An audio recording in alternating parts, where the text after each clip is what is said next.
So I finally found time to do the 10,000 mile review on the Megan coilovers. So these are the front ones. I took them out before the winter really hit off, and didn't really clean them too much, but this is the current condition, and I'll get closer to them, just kind of closer look later in the video. But then there's the rear coilovers. Let's see. So there's the rear. That's the same condition as well. I cleaned it up, cleaned them off a little bit more. The only disappointment I've had so far is the springs, and I'll discuss this in a second. As far as the shocks, I was asked about if there's a damping control, and yes, there is. That's what those knobs are, right there.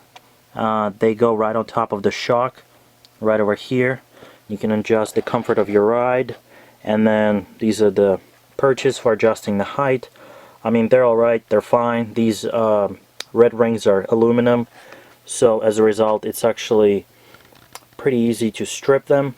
And what happened, I was adjusting the height of the car during the summer while the suspension was fully on, and I ended up stripping the perch, so I ended up having to get it replaced. So the moral of the story is, do not adjust the height of the rear on the car. You have to take everything out and do it by hand off the car. The front, you can do it on the car. It's should not be an issue. But now let's get to the springs. So this is the issue that I was talking about in regards to the rear springs. So the left spring is the one that's on the left side of the car, and the right one is the one that's on the right side of the car if you're looking from the rear. So what you can see is that those wrenches that I put on top of them show that the top section is not flat anymore. And what seems like what happened is that when I was driving, instead of the spring compressing linearly, what it did instead is it would bend over itself. So as you can see here is that the forces would be applied to every spring on each corner, because that's where the tire is and the whole wheel assembly. So the forces would be applied from the corners, from the outside corners, and as a result those corners would just bend. The one thing is, though, it didn't happen under normal conditions. It happened after I had driven over across the country, and I had about 100 pounds of just stuff in the trunk. So as a result, the rear was always under load for roughly 3,000 miles. So maybe that's why it caused it, but still I'm kind of disappointed that this is a result of the trip. But yeah, this is just something to think about, but may not be the case if you're just driving around and you have an empty trunk all the time. Okay, so now I wanted to talk about the threads on the rear. You don't really care about the threads on the shock because you will never adjust it. From factory it's adjusted to the position where it should work through all the ranges, or like all the adjustments of the height in the rear. So you don't really care if it gets all dirty or nasty. You just don't want to get the dirt underneath the boot. So that kind of doesn't matter. You never adjust this red ring. As far as these perches, they actually held up. I mean, they're a little bit messed up. I adjusted it a lot, but they didn't rust, and I drove through a little bit of a winter here, and there was a massive flood in Texas that I drove through, so I think a lot of the car was submerged, but they were okay, so they were fine. So overall, kind of the threading in the rear is not bad. Okay, so here are the wrenches. I want to talk about the spanner wrenches that are provided with the kit and about their quality. These are the two wrenches that you use for adjusting the rear height. So they adjust these two rings. They're fine. They're pretty well made. I don't see how you would ever strip them or have any issues. The only problem that I had was that they're kind of short, so you don't get enough leverage sometimes. But given that you're doing it off the car, it should not be an issue. I really only run into that issue when I try to adjust the height on the car, and it's like there's not enough space, there's not enough torque that you can exert on it. So, but when you're doing it off the car, it's fine, and there's no issues with them. The next spinning wrench is the one that adjusts the shocks right here, and like I said, it's useless because you never have to adjust this, so you never use the spinner wrench, and it just doesn't matter. Alright, so in total you have 5 spanner wrenches, and these are the last two, and these are the most important ones. These two adjust these 2 red rings on the front coilover, and this bottom one, the black one. And that bottom one is a real pain in the ass to undo, and that's the one that usually causes the most headache. And so here, this is the bigger spanner wrench right here on the right, is the one that's used to adjust this top red ring, and the smaller one here on the left is the one that gets used for adjusting the lower red ring and this bottom locking ring. And I'm not happy with this at all.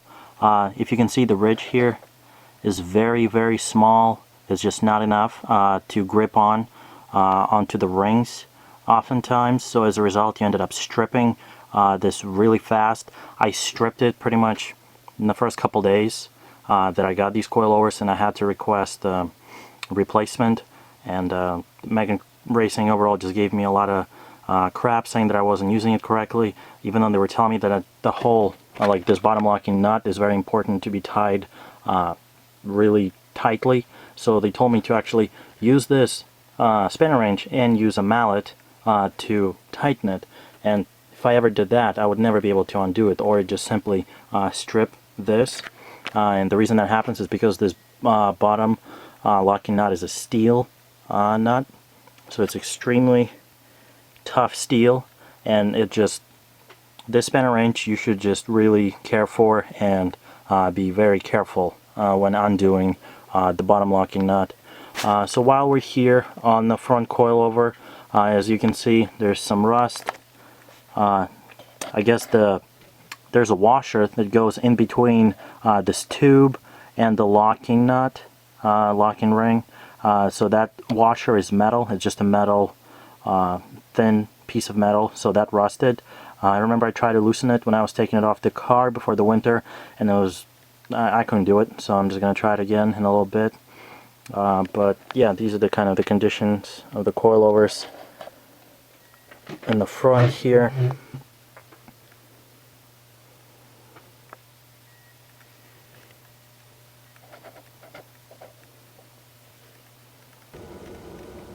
Another thing that I forgot to mention about the front coilover is the spring, and the issue that I had with the spring is that it settles after a couple thousand miles or so. So what ends up happening is your preload is no longer valid, so you have to adjust the preload on the car. I've made a video just pretty much a couple days after I got these coilovers. I made a video on how to adjust the preload, so just go ahead and watch that.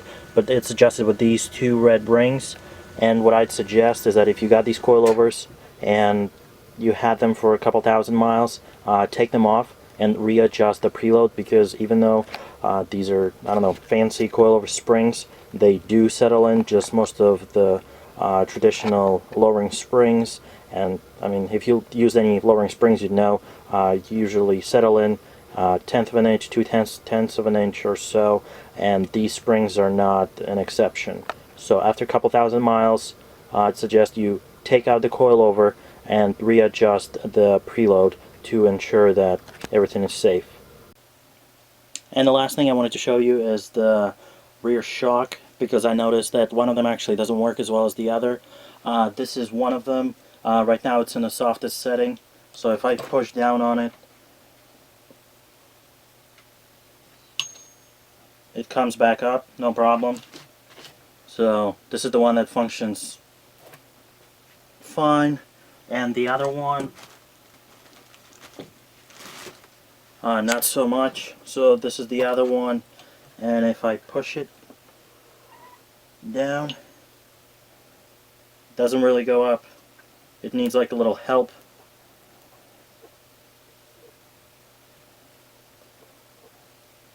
Yeah, I have to pull it out. So yeah, I guess one of the shocks is kind of messed up. So if I go halfway, so if you compress the shock halfway, then it kind of finds this balance, and then if you push it down from that halfway point, it will go back to the initial halfway point, but it doesn't go up all the way. Like, this is how it's supposed to be. So yeah, that doesn't look that good. But I guess if the car is lowered enough, should not matter as much. If you maybe in this middle point. Yeah, but just another disappointing thing.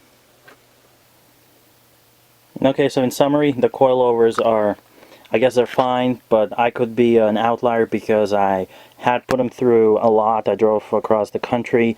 I was in the New England area, so there's some salt. As you could see, that's why it probably rusted. This part is rusted, which is extremely important. This is what allows you to adjust the height on the front coilover. All the spanner wrenches are fine except for the one that's pretty much the most important. It's just a piece of crap. The ridge on it is just not big enough, so I'm disappointed about that. The perches are fine. You're just supposed to adjust them off the car. The shock is fine as well, but except for one, as you've seen, it's kind of messed up.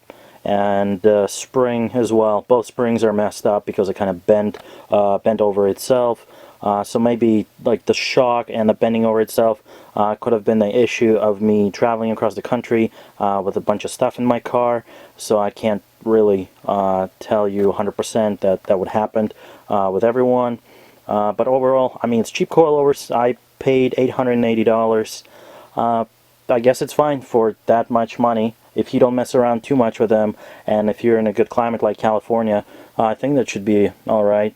And overall, the comfort of the coilovers is actually not bad. I was surprised because I was always asking people about the comfort, but I was pleasantly surprised. The comfort could be, like, at the softest setting, the ride is pretty comfortable.